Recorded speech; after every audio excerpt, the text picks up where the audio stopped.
고린도 교회 신자들 중에 놀랍게도 죽은 사람의 부활이 없다고 말하는 사람들이 있었습니다. 사실 놀랄 일은 아니에요. 당시에 이원론적 세계관에 사로잡혀 있는 사람들, 특히 이교도들에게는 더더욱 그렇습니다. 유대인들 중에도 말하자면 지도자들 가운데 사두개파 사람들은 부활이 없다고 믿었던 것이죠.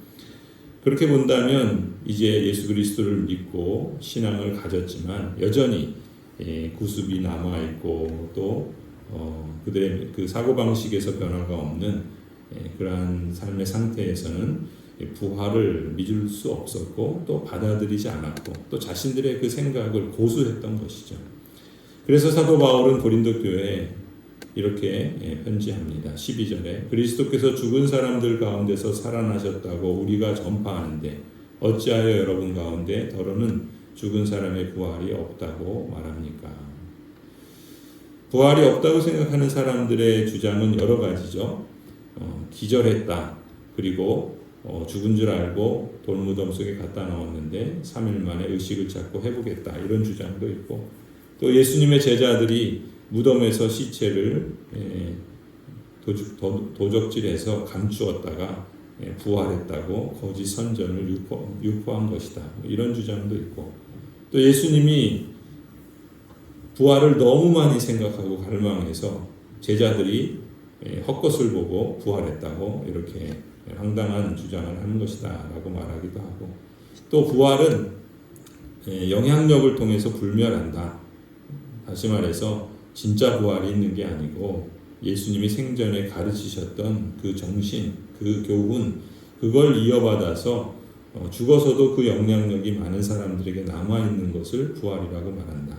보통 오늘날에도 그렇고 또 당시에도 그렇고 이 네 번째가 제일 큰 그러한 주장이라고 할 수 있겠죠.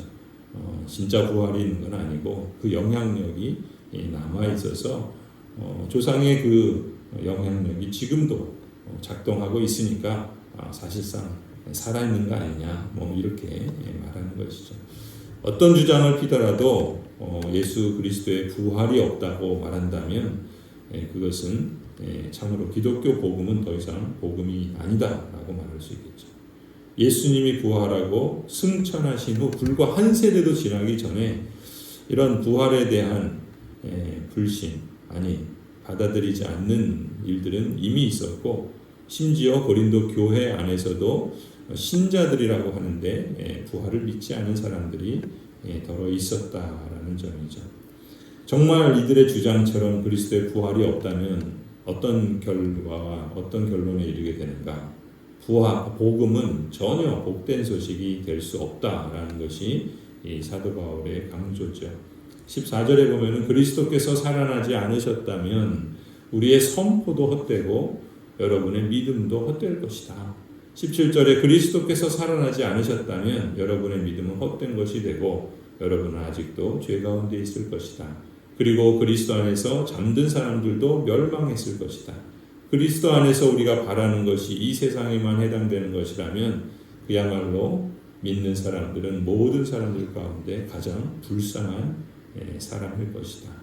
그야말로 기독교는 존재하지 않고 있어도 아무 의미가 없고 헛것을 붙잡고 살아가고 또 가장 불쌍한 사람들인 것이죠. 사도 바울은 그런 점에서 이 부활이 얼마나 기독교 신앙의 핵심적이고 이것을 뺀다면 그야말로 기독교는 없는 것이다 라고 말할 정도로 강조를 합니다. 그러면서 세 가지 증거를 들죠. 그러면서 부활을 변증합니다. 첫째는 예수님의 부활을 본 증인들이 있다. 그 증인들의 목록을 5절부터 말하죠. 게바에게 나타나시고 12제자에게 나타나셨고 또 그 후에 그리스도께서 한 번에 500명이 넘는 형제들에게 나타나셨다. 그리고 그 후에도 그리스도께서 한 번에 500명의 형제들에게 나타나셨는데 그 가운데 더러는 세상을 떠났지만 대다수는 지금도 살아있다. 그리고 그 다음에 야고보에게 나타나시고 또 모든 사도들에게 나타나셨다. 그런데 맨 나중에 다리 차지 못하여 난 자 같은 사도 바울 자신에게도 나타나셨다. 부활의 증인들이 있다라는 것이죠. 그것도 한두 사람이 아니고 수백 명이 넘는 많은 사람들이 있다라는 것이고, 심지어 그 사람들이 테반이나 지금도 살아있어서 이 고린도 편지를 쓸 때 당시에 살아있어서 그들에게 직접 그 증언을 말하자면 목격자의 증언을 들을 수 있다라는 것이죠. 두 번째로 이 예수님의 부활을 본 사람들이 이 당시에도 살아있었을 뿐만 아니라 무엇보다 사도 바울 자신이 이 그리스도 부활하신 주님을 만났다는 것이죠. 자신이 그 예수 그리스도를 믿는 사람들을 박해하는 사람들이었고 그 일에 앞장섰던 사람이었는데 바로 이렇게 자신이 부활의 그리스도의 복음을 증거하는 사람으로 완전히 바뀐 것은 결정적으로 이 부활하신 예수님을 보고 자신이 목격자여 증인이 되었기 때문에 그렇다라는 것을 강조합니다. 8절에 보면은 그런데 맨 나중에 다리 차지 못하여 난 자와 같은 나에게도 나타나셨습니다. 나는 사도들 가운데서 가장 작은 사도입니다. 나는 사도라고 불릴 만한 자격도 없습니다. 그것은 내가 하나님의 교회를 박해했기 때문입니다. 그러나 나는 하나님의 은혜로 오늘의 내가 되었습니다. 나에게 베풀어 주신 하나님의 은혜는 헛되지 않았습니다. 나는 사도들 가운데 어느 누구보다도 더 열심히 일하였습니다. 그러나 이렇게 한 것은 내가 아니라 나와 함께 하신 하나님의 은혜입니다. 이 사도 바울이 자신의 삶에 있어서 그리고 지금까지 살아온 삶의 모습이나 앞으로 살아갈 삶의 목표를 볼 때 이 고백은 고린도 교회 성도들에게 거짓이 아니었던 것이죠. 그러니까 하나님의 은혜로 오늘의 내가 되었다. 사도들 가운데 다른 어떤 누구보다 더 열심히 하나님 나라의 복음을 위해서 일하였다.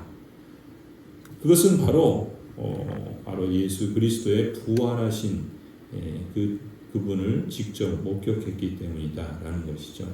그래서 세계적인 신학자 가운데 한국의 신학학자는 이 사도 바울의 이 다메섹에서 부활하신 주님을 만난 사건을 그의 신학 전체의 가장 핵심적인 요체로 봅니다. 그리고 그것이 얼마나 큰 이 사도 바울이 적어도 한 13권의 신약 성경을 쓰는데 그 모든 것의 기초가 되고 또 토대가 되는 것이라 그렇게 말을 하죠. 그렇게 본다면 사도 바울은 오늘 고린도서에서 말하는 것처럼 이 부활이 없다면 그야말로 그런 자신이 얼마나 불쌍하고 세상에서 가장 불쌍한 사람이 되겠죠. 그런 점에서 이 부활은 사도 바울에게 있어서는 그야말로 가장 중요한 역사적 사건이고 또 구속의 그런 하나님의 능력의 표현이었다는 것이죠. 그리고 세 번째는 실질적인 증거예요. 17절에 보면 사도 바울이 이렇게 말하죠. 그리스도께서 살아나지 않으셨다면 여러분의 믿음은 헛된 것이 되고 또 헛된 것뿐만 아니라 여전히 죄 가운데 있다라는 것이죠. 멸망의 자식들로 저주 아래 그저 멸망을 향해서 사는 그런 존재라는 것이죠. 그리고 그리스도 안에서 잠든 사람들도 다 멸망했다라는 것이죠. 그리스도 안에서 우리가 바라는 것이 이 세상에만 해당되는 것이라면 우리는 모든 사람 가운데서 가장 불쌍한 사람일 것입니다. 이렇게 말합니다. 만일 부활 신앙이 다 헛된 일이라고 드러난다면 제자들은 얼마나 허탈하고 절망스러웠겠습니까? 사실 제자들은 십자가의 죽음 때문에 도망쳤던 장본인들이죠. 심지어 예수님의 시신이 없다는 소식을 듣고 무덤에 달려갔지만 그때도 부활했을 거라는 꿈에도 생각하지 못했던 사람들이 이 제자들입니다. 예수님이 그렇게 말하고 강조를 했어도 다 한 귀로 듣고 그냥 한 귀로 내보낸 것이죠. 그럴 수밖에 없는 건 그 마음의 생각에 굳어져 있으면 아무리 들어도 그걸 받아들이지 않는 것입니다. 부활을 알지 못했던 그 순간 온갖 허탈감과 절망감으로 도망쳤던 장본인들이 이 제자들인데 이 제자들이 어느 순간부터 180도 돌변하게 되죠. 도망치던 모습은 온데간데 없고 오히려 예수님 때문에 모욕당하고 박해를 받고 터무니없는 말로 온갖 비난을 받고 오히려 기뻐하고 즐거워합니다. 대적하는 사람들이 제자들을 침묵시키기 위해서 위협하고 투옥시키고 심지어 온갖 수단과 방법으로 죽이기까지 해도 더 이상 이 제자들은 과거의 모습과는 180도 다른 전혀 주눅이 들지 않아요. 무엇을 계기로 이렇게 180도 돌변한 걸까? 그것은 바로 하나밖에 없죠. 부활하신 예수 그리스도를 만났기 때문에 그렇습니다. 부활이 이렇게 놀라운 사실이죠. 불과 며칠 전까지만 해도 절망과 두려움으로 무덤에 달려갔던 사람들이 소망과 담대함을 갖고 부활을 외칩니다. 11절에 사도 바울도 그러죠. 그러므로 나나 그들이나 할 것 없이 우리는 이렇게 전파하고 있으며 여러분은 이렇게 믿었습니다. 부활이 이렇게 중요한 것입니다. 오늘 우리에게도 마찬가지죠. 부활을 통해서 제자들은 다른 세상을 보는 것입니다.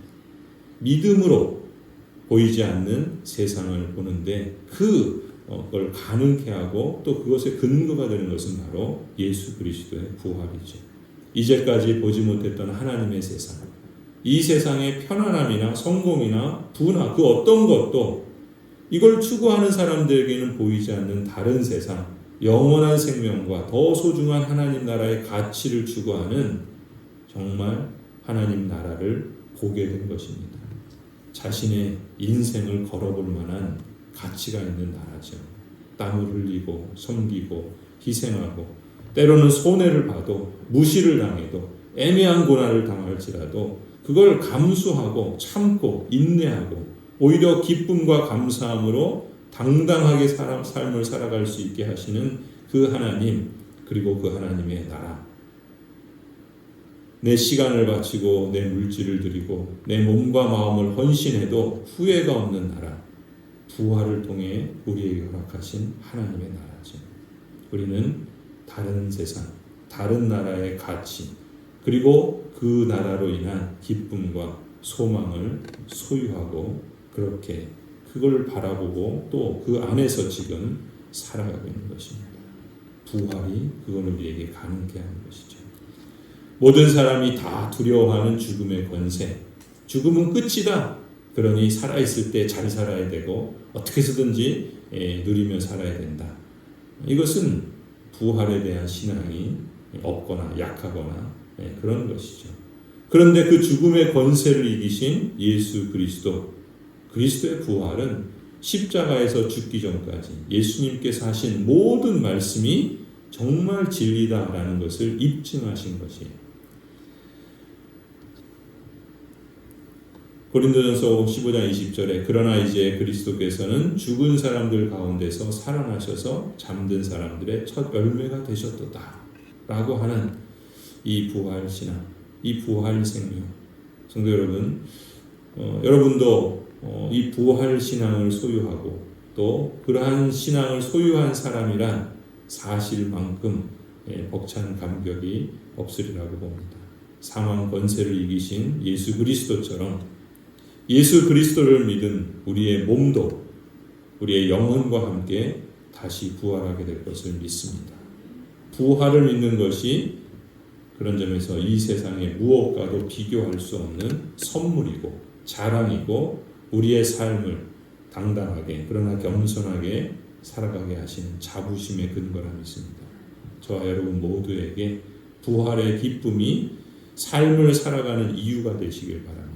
그리고 그 충만함을 잃지 마시고 주의를 우리가 지킨다는 것은 부활 신앙을 간직하고 확인하고 그걸 소망하면서 살아간다는 신앙의 고백이죠. 그러한 삶 속에서 구원을 이루어 가시길 바랍니다. 우리가 살아가는 모습을 통해 지금 우리는 전혀 다른 세상에 사는 사람이다라는 그러한 진면모를 보여줄 수 있기를 소원합니다. 예수 그리스도의 부활을 우리의 말로 또 우리의 삶으로 증거하면서 우리가 그 부활의 산 증인으로서 생명 가운데 살아갈 뿐만 아니라 그 생명의 향기가 주변에도 더 확산될 수 있기를 간절히 축원합니다.